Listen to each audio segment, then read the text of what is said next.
our new pensions officer, who is the person that knows everything there is to know about pensions. Yes, no, you do. We are going to be recording this meeting, though, so if people want to turn their cameras off if they don't want to be caught on camera, feel free. When we get to the questions bit, then we'll stop recording so that people can feel comfortable asking any questions. And we asked Nick to come along to talk to us today about what's happening with the teachers' pension scheme. So we hear a lot in the union at the moment about USS, but TPS is also having all sorts of things going on. So we thought it would be helpful for you all to just find out what the latest is on what's happening with the teachers' pension scheme. So on that happy note, I'm going to shut up and pass over to you, Nick, if that's okay. Yep, fine. Thank you very much. And thank you for inviting me to be here.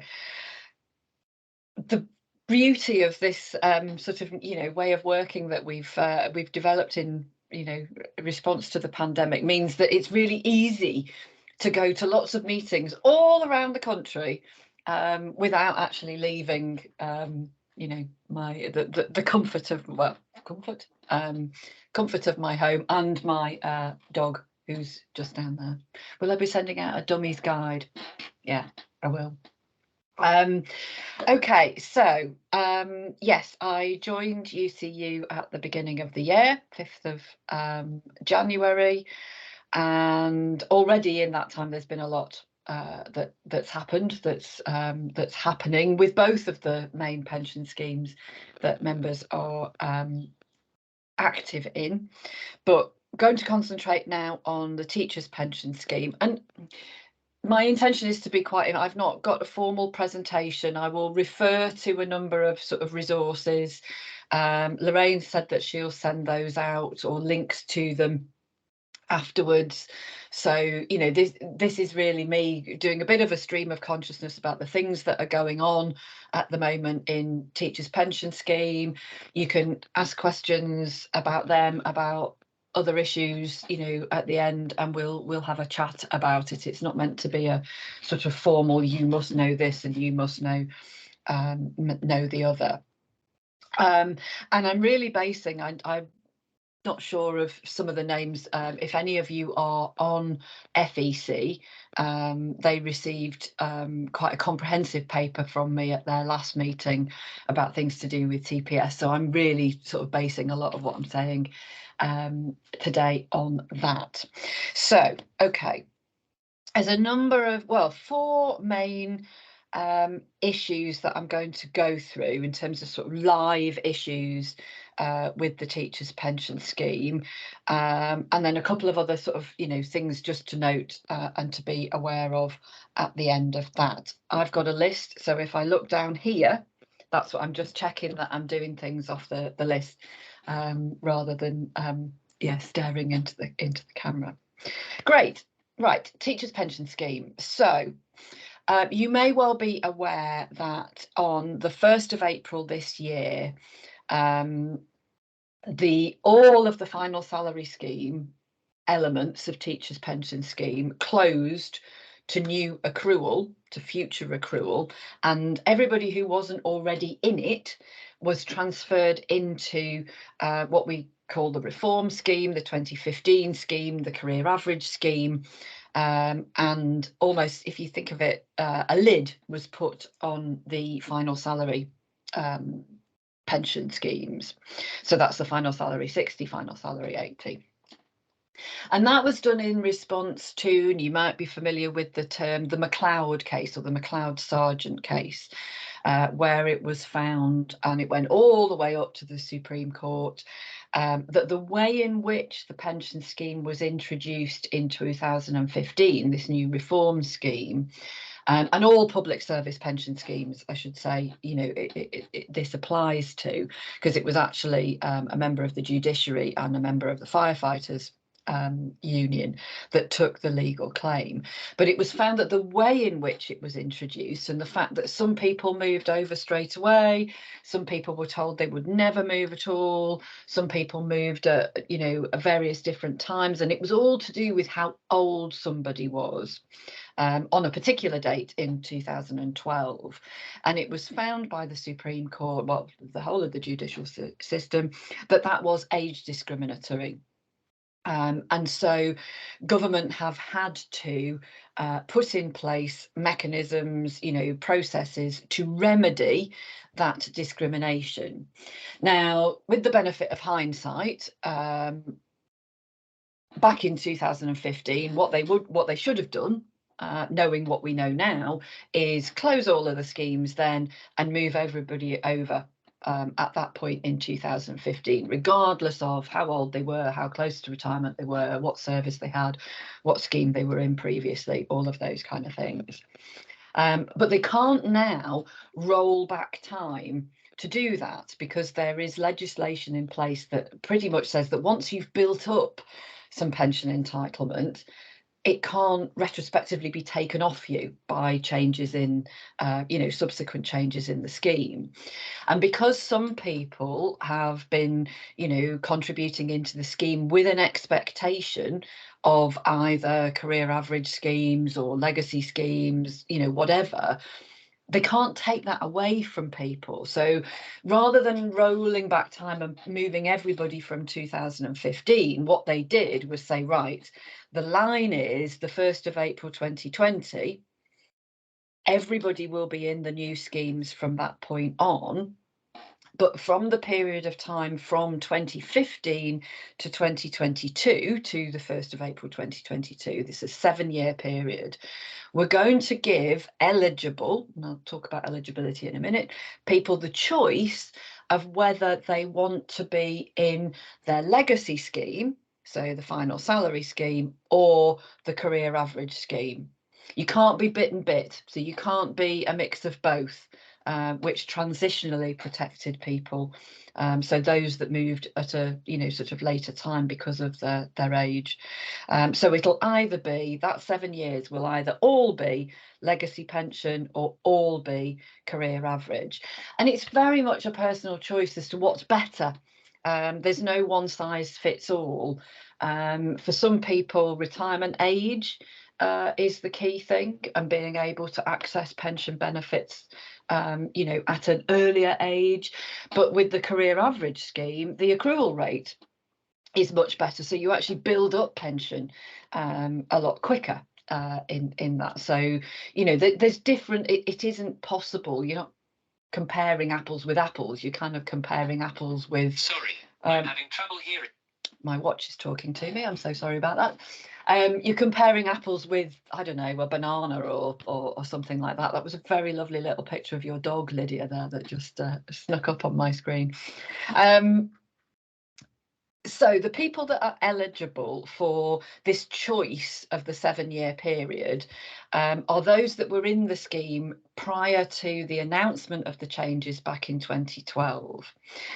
The other thing I'm going to say, because I can see somebody, making notes on this now, there is a presentation and a fact sheet and FAQs on the UCU website about this. So don't feel like you've got to remember all of it now and be thinking, goodness, what am I and where am I affected by that? I will, give you the links that signpost you to a much longer presentation with pictures and graphs and things that you can look at a later time to go through that.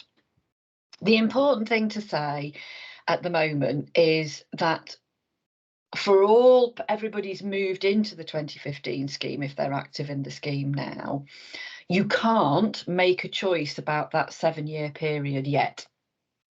You can't make that choice until you get to retirement, if your retirement date is going to be after October 2023. This is all to do with the legislation that's necessary to be put in place, which has only just passed through the parliamentary processes and then has to be converted into scheme regulations. It's all manners of bureaucracy and paperwork and what have you, but they can't just enact it sort of overnight. Just seen a little comment coming up saying they're not sure about this 7-year period. So it's the remedy period is 7 years. It's from 2015 to 2022. And that's when people are going to be given the choice, if they are eligible. So it's only for people who were in the scheme prior to 2012, who, remain in the scheme. They'll be given a choice as to whether they want that 7 years calculated according to their old final salary scheme or the new career average scheme, legacy or reform. So that when I talk about 7 years, that's what that is. So I'm guessing, as reps, you may be having people, talking about this. And certainly a lot of the stuff that I've heard is, well, I mean, we're past that date now, but prior to April was, I'd better get out now. I'd better retire now, because otherwise I'm going to lose it all, or I'm not going to be able to take any of it until I get to the normal pension age of the career average scheme, which for most people now is sort of 67, 68. That's not true. And, I will again signpost you to information that talks you through very much what you can take in what combination and at what time. So nobody needs to act hastily. If they weren't thinking of retiring in the next, sort of 12, 18 months anyway, before this October 2023 date, there's nothing that you can't actually contact Teachers Pension Scheme and say, I know what I want to do with my 7 years, please will you make a note of it, because they just don't have the facility to do that at the moment. After October 23, when somebody retires, they will be given, as part of all of their paperwork, detailed workings out of what that 7-year period is worth under legacy scheme or reform scheme. And for most people, it will be a very straightforward choice, depending on, sort of what your priorities are, how old you are. It's not going to be hugely complicated to work it out, unless you already have hugely complicated pension affairs where you're paying pensions taxation, you've breached your lifetime allowance, you breach your annual allowance on a regular basis. And if you don't know what either of those things are, that's because it doesn't apply to you, so don't worry about it. So, again, don't be alarmed that you're going to miss out if you make the wrong choice, that it's all going to be terribly complicated.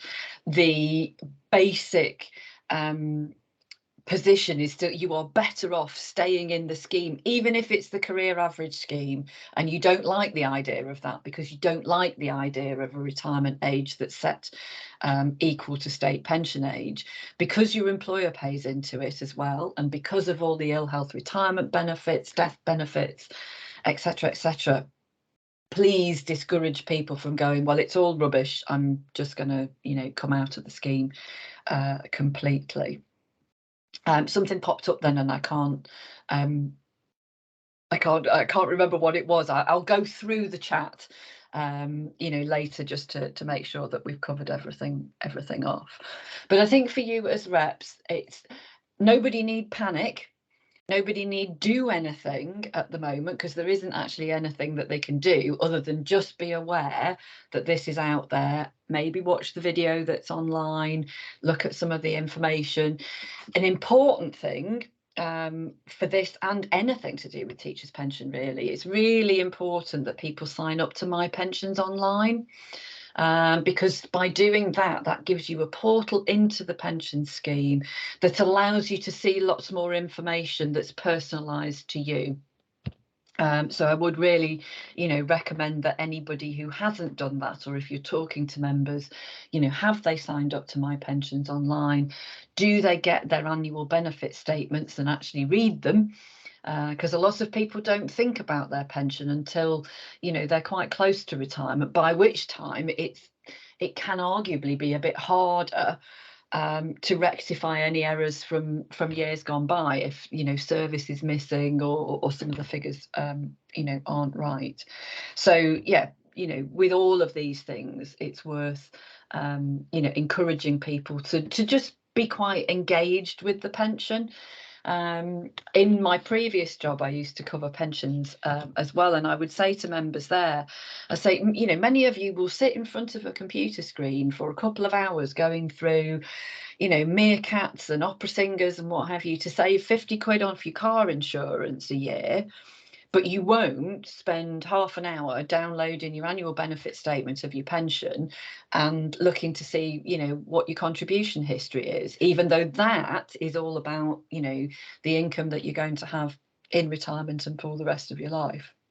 So I'm really keen on trying to promote engagement in the pension, so that people are aware earlier than, you know, sort of 6 months before they've decided that they're going to retire. For people who have had a pension event, they talk about since 2015, so that might be people that have retired, or gone on ill health retirement, or have maybe even transferred out of the scheme, pension sharing on divorce, all of those kind of things where there's actually been an event with their pension.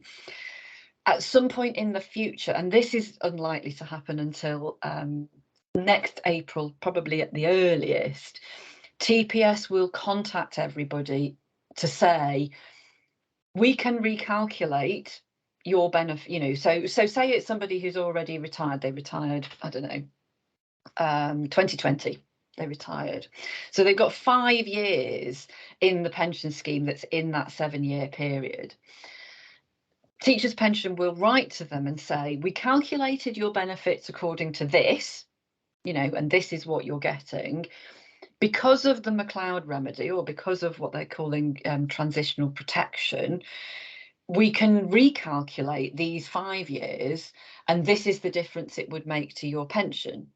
Would you like us to pay it this other way, or do you want to stay as you are, stick or twist? And again, for many people, it will be very, very straightforward to say, you know, well, I get more money on this hand and less money on that hand. Guess what I'm going to do? I'm going to go for the one that gives me more money.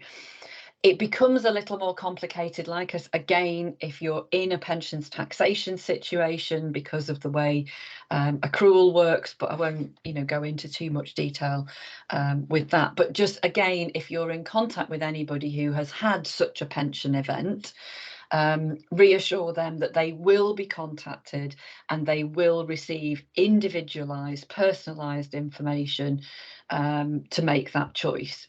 If they don't make a choice, I believe that the default is that sort of the status quo will prevail and they'll just stay as they are. But it is really important that, you know, people look out. Well, I can't say look out for it because they're not going to come for a while yet, but they will work through all of those. Well, when we were originally talking about this, you know, when you know, became clear it was going to impact on all of the public service schemes, they talked about these cases as immediate. It's hard to see anything as being immediate in pension schemes, but that's what they're going to do with that.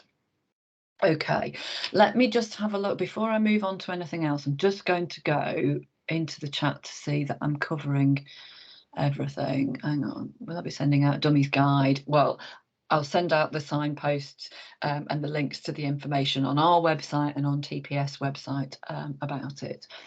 Is there a way of getting a calculation on an individual basis to help make a decision? You get that in the run up to retirement. My understanding is that, well, and it probably won't be this year or possibly even next year, but in future, so for younger members further away from retirement, say, when you get your annual benefit statement, it will say, this is your pension under, you know, option A under McLeod remedy, it's this for that 7-year period. Under option B, it's this, and they'll you know, track it through for you. So you will get that in due course.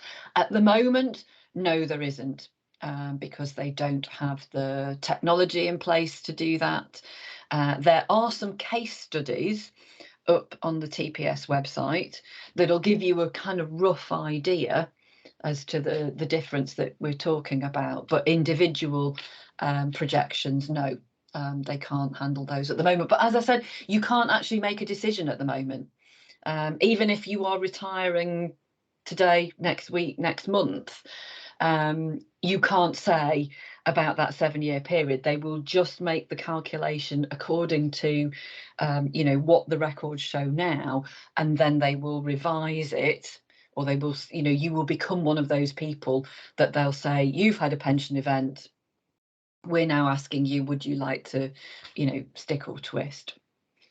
Okay, somebody doesn't understand the 7 years. I hope I've explained that one. Could you get the information before you decide to retire? Depends on when you're deciding to retire. After October 2023, yes, you will. Before then, probably not. Contributions prior to 2015 are made towards final salary scheme. For most people, for eligible members, yes, they are. But prior to 2015 just stays as it was. There's not, that's not changing at all. So it may well be, if you think of it in terms of sort of pots or piggy banks, that somebody will have, a piggy bank of their pension up to 2015.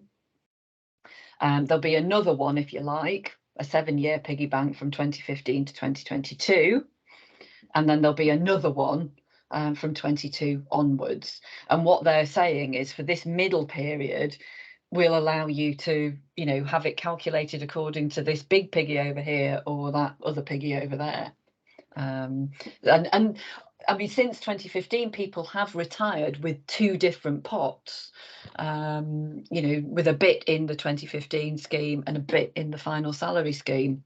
So, the mechanisms are in place for that. It's just the records that they've not changed. Where are we? What happens if they leave before October 2023? But yeah, well, I think I've said that you'll go as if it is what it is, and then they'll unpick it later. Do your annual statements go online now? Yes. TPS portal ambiguous to say there's always issues with those kinds of things. Get in touch with any particular problems that there are with that, and we can help. What about death in service benefits? How are those affected? Do you mean for somebody who has died in the 7-year period? Or after the 7-year period, but before October 2023? Between the 2 schemes, it's pretty much, in terms of the death benefit, death grants, they're pretty much equivalent. Ultimately, say somebody was to die in service today, they would calculate it as if they had their legacy scheme and a little bit of reform scheme, and then their beneficiaries, some way down the line would be offered, that other choice. It becomes a pension event, that's happened before their. But beneficiaries will get asked. Yeah. Right. Okay. Yeah. Thank you. Well, all happens. Sorry for all the questions. So, if any of us were teaching in the period 15 to 2002, paying into the scheme, we will have to make a choice. What about our pot before 2015? That stays as it is. Yes, you'll stay. So what happened before 2015 in the legacy scheme stays in the legacy scheme under legacy scheme rules. So that dictates the accrual, lump sums if you're in that bit of the scheme, and the age that you can get it. Right, what I appear to have looking at the portal. Oh, right, okay. Could you explain the anomaly caused by no pay uplift? I'm coming on to that one. Right, so I think I've been through all of those, so let's move on. Just very quickly before I move away from age discrimination, because it does sort of impact on this. You might recall the outcome of the 2016 valuation of all public service pensions, but TPS definitely. Under the cost control mechanism, and this it does get quite complicated, that they, there are different costs within the provision of the scheme. Some of them are determined to be employer costs, some of them are determined to be member costs, and the idea is that there is a cost sharing between the stakeholders, between the employers and the scheme members. The 2016 valuations showed that there had been a breach of the cost floor, which effectively meant that member benefits or member contribution rates would have to be improved. Now, clearly, 2016 was before all of this McLeod stuff happened, and the valuation was based on a particular view of costs and future costs of the scheme. Now that we are in a McLeod, kind of future, government have determined that the cost of delivering remedy is a member cost. And guess what? It costs about the same amount as we thought we had to improve member benefits or reduce contributions. So it's wiped that out. Oh, excuse me. Oh, excuse me.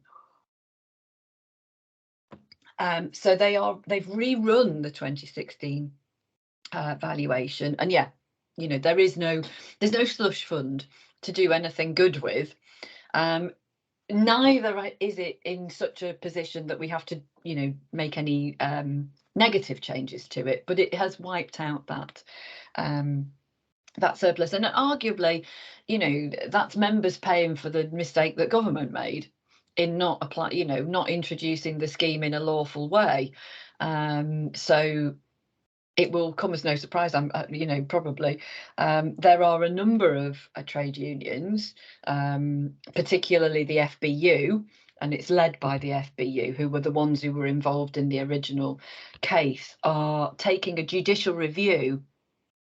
government to judicial review around the decision to include McLeod remedy as a member cost, and sort of what that has led to.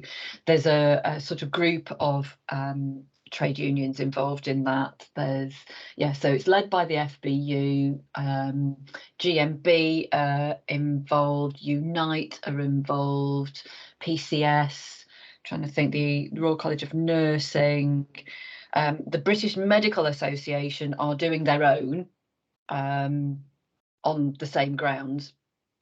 And my understanding is, last time I spoke to the GMB rep about it, they're expecting the first hearing of that to be in July.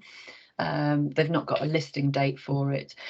FEC agreed to send a message of support, of solidarity to those unions, and so I'm sure you'll just sort of see some information about that, but that's what that is. It's unlikely to be, heard and resolved in a day and make huge differences, but I think it's important to alert people to. Okay, right. So I'm going to move on. Oh, hang on a second. Is there another question that's just come in there? Yeah, right. Yeah, so we're on to the pay uplift and no re-evaluation. So this is something that's come to light in recent years. So how do I best explain this? So, in TPS, where they're looking at what your final salary is in the final salary of the scheme, and they will either look at, is it where you are now, or are there 3 years in the last 10 years that are better or at a higher level, and they base your pension on that. You're aware of the final salary structure, so it doesn't matter what you earn in the course of your working life. Your pension is set according to a final salary, either the last or best of, and so there's that sort of final salary advantage that you don't get in the career average scheme. Each year counts for itself, and there's no, doesn't. Arguably, it's fairer if you've got a differing career trajectory, but there isn't that same sort of benefit as if you are always on a better salary year on year. What has come to light more recently, because of the prevalence, I think, of pay freezes, is that they only revalue the previous year. So when looking at the last 10 years service, they will only index link it. So that's the idea of making it relevant according to, you know, the way in which inflation affects prices. They'll only do that when somebody has I'm trying to think of the way in which it's termed, has a salary change. So it's not that they revalue year on year, they revalue according to salary changes. So where somebody is on part-time pay, say for pay protection or a pay freeze, they can have a period that's longer than a year that isn't indexed every year. By indexing, the index link is an inflationary measure that is applied to the scheme to make sure that it goes up in line with inflation. So we commonly see that in pensions in payment, that if they were only paid at the level that they were calculated at when somebody retired, in time, as inflation increases, the value of that pension would decrease. So in order to keep that, you know, that link and that inflationary measure, they apply an index to it each year to increase it. And that's usually, you know, government work on CPI. The public service pension schemes talk about CPI plus an amount. So it's not an exact science that tracks it according to wage growth, but it is supposed to be, you know, kind of tracked against economic performance more generally. So people, you know, to try and cut a complicated story short, people who are subject to a pay freeze during the last 10 oh, thanks for posting the link, during the last 10 years of their working life can potentially lose out. Now it is a very complicated, because it doesn't affect everybody in the same way equally. And almost, you know, if it's happened in years gone by, that is just the situation, you know, that just is as it is. There isn't anything that can be done about it. What we and the other education trade unions are trying to do is to work with TPS, government employers, to correct the problem in the first instance. You know, so if somebody is subject to a pay freeze now, or pay, you know, they're in static pay. A pay freeze means no pay uplift at all, whether it be a pay award or what do they call it? Incremental change, or it can be for people who are affected by organisational change, who take a lower paid job, and then their pay is protected such that their pay doesn't rise until the job that they're employed into sort of catches them up. So their pay is static. So in the here and now, if somebody is subject to that, I'm going to have to switch the chat off because I'm getting distracted by it. I'll come back to it. If somebody is subject to pay freeze or static pay year on year, it doesn't matter, you know, month on month.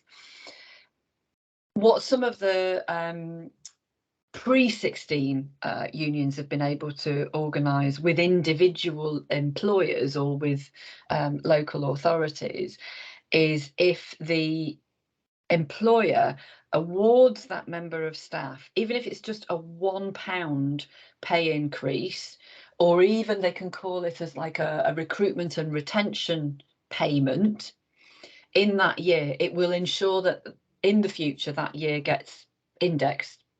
So it will, you know, increase in value and be inflation protected.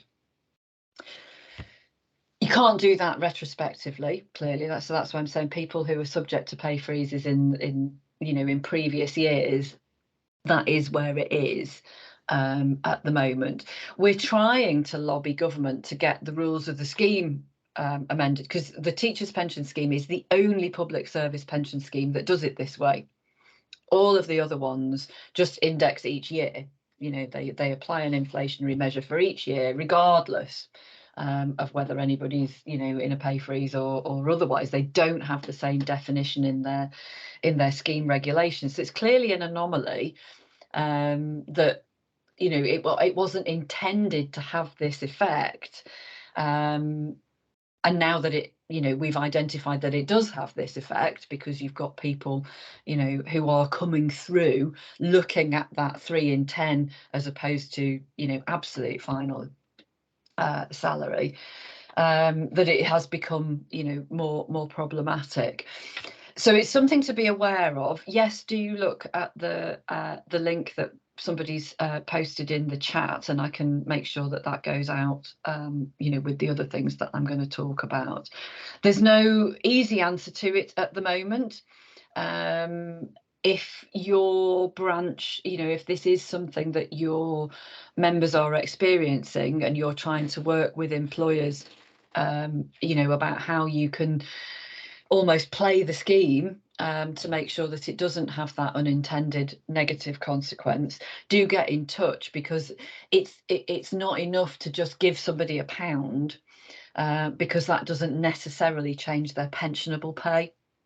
But you know, do have a look at the information as we're, you know, when we send that out. Let's see, where are we? Can we explain it? Index linked.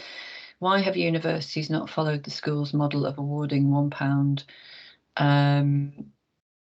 Some have, some are oblivious. They don't even know that it's an issue. I mean, we've raised it in all of the relevant forums, and I know that UCEA certainly are aware of it, because, you know, their pensions people, Imelda, you know, is in the same meetings that I'm in about it. The LGA have been a little more proactive in pre-16 education, and I think, yeah, we do need, you know, it to happen universally, perhaps. And I don't know, you know your sectors far better than I do. I'm a real newcomer. I've come from 20 years in health. Maybe it's that universities are not aware of it being so much of a problem because they haven't had such uniform pay freezes over the years. I don't know. I don't know the answer to that one. Pay's not free. When you say index, does this mean that the pay from previous years is apparently increased because of this indexing? Yes. Pay lift freeze thing, is this just about the final salary scheme? Yes. It is just it only just affects the final salary schemes and how they calculate what your final salary is. Either in the documentation on TPS, they talk about sort of method A and method B of looking at what your best salary is. Okay, so let's move on then, because I realise that's quite complicated, and it might just be something that you think, oh, have we had pay freezes here? Have we got people on mark time pay here? This might become an issue. Let's have a look more into it. Speak to the employer. You can come, you know, through to me in the pension service, and you know, we'll see what we can do. But at the moment, there's no kind of political answer to it. Even if we were able to get DFE to agree to change the wording in the scheme regulations, that has to go through a process. So that's not going to happen probably before next April. And at the moment, they're kind of, you know, a bit, well, we don't know whether this is, you know, the problem that you say it is. So, okay, right. The final thing I was going to talk about before we, you know, move into some questions is just, and you probably already aware of this, because we've got, you know, Staffordshire University, the branch there are taking strike action, and this is moves by employers to undermine pensions. Now, staffs in particular, the university there are doing it very explicitly. This is to save them money. This is not about members at all. So this is them saying, we are going to employ all academic staff in a wholly owned subsidiary company so that we can give them different pension provision, and that will be cheaper. It will be like the defined contribution scheme that their admin staff or ancillary staff have access to, that typically has an employer contribution of around 6%. Compare that to the 23.68% that they pay into teachers' pension scheme. They're clearly doing it to save themselves money. There's another sort of approach that's gaining some ground, and this is employers saying, we realise that staff are struggling with the cost of living crisis. So what we are going to set up is a scheme where people can opt out of Teachers Pension Scheme or LGPS. Doesn't apply to USS because there are clear rules around that. And if they join the defined contribution scheme, which is cheaper, so it lowers their contributions, we will recycle some of our employer contribution. So the difference between, say, the 6% and the 23.6%, we'll recycle that and give them more pay. And you can see that people might be attracted to that. It's an excuse for not making a pay award. It's kind of robbing. Well, it's jam today and gruel tomorrow. It's getting staff to pay for their own pay award by sacrificing their pension. And is, quite a threat to the integrity and stability of teachers' pension. If everybody did that, if every FE or university offering TPS did that, and even 50% of members took it up, it would cause enormous operational problems for those remaining in teachers' pension scheme, because the teachers' pension scheme is what's known as an unfunded scheme. So pensions that are paid today to today's pensioners are paid from the contributions that come in. There isn't a sort of pot like in USS where they invest money on the markets and they actually have almost a bank account, if you like. There's no such thing with teachers' pension. Treasury take the money in and pay pensions going out, and they rely on that yield coming in to pay in that direction. So 50% of the members in post-16 education opt out. They've not got the money in to pay the pensions going out. So guess what's going to happen? Contribution levels are going to have to go up, which means that more people are going to come out of the scheme. And you can see where that path potentially leads us to. Now, these colleges and institutions are not doing it on the fire and rehire or even, new recruits basis, but it doesn't take a stretch of the imagination to foresee that that's where it's going to go, and these kinds of ideas spread, they catch, and we already know of sort of pre-consultation discussions that are being had in a number of places, where they're saying the public service scheme LGPS TPS is too expensive. We want to use some of that money to do something else. And clearly UCU is going to be opposed to that for all of the predictable kinds of reasons. So I'm not aware of that in the ether in your region, but watch this space, because if some of them get away with it, I think it will spread. And regrettably, there isn't a sort of pensions legislation angle here, because the institutions, the employers are offering something that fits auto enrolment requirements, even though it's a poor quality defined contribution scheme. It meets the minimum requirements for the legislation, so the pension regulator isn't really interested. And that's, you know, that's one of the big hitting, you know, things that we have, the carrot and stick. That's the stick that we like to be able to wield with pension problems, and unfortunately it holds no straw in this situation. So we've got a campaign being built, you know, sort of in draft form at the moment, as to how we can work at a political level, you know, and a strategic level to address this.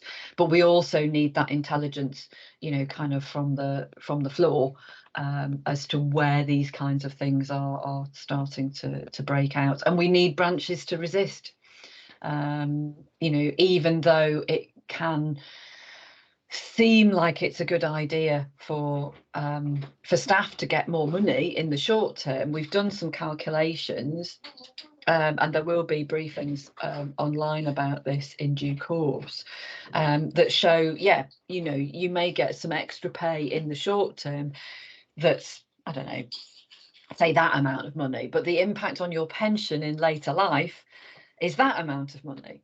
You know, you're sacrificing a lot from the future to when, you know, we really just need them to pay what they need to pay. If they're really serious about the cost of living crisis, then they need to make decent pay awards. I'm sure you would agree. Okay. I've been talking for far longer than I thought I was going to. I'm sorry about that. We've dealt with a lot of questions on some issues, so I'm open, you know, take it back to you if there's anything else you want to ask about TPS, what's going on. So, Nick, just to say, I mean, huge amounts of thanks to you for that. That's been so informative, really, really brilliant. There's a question that's come through, a couple of questions come through from Sue O'Connor, but she's had to leave, and they relate to very specific situations, not the ones you've been talking about.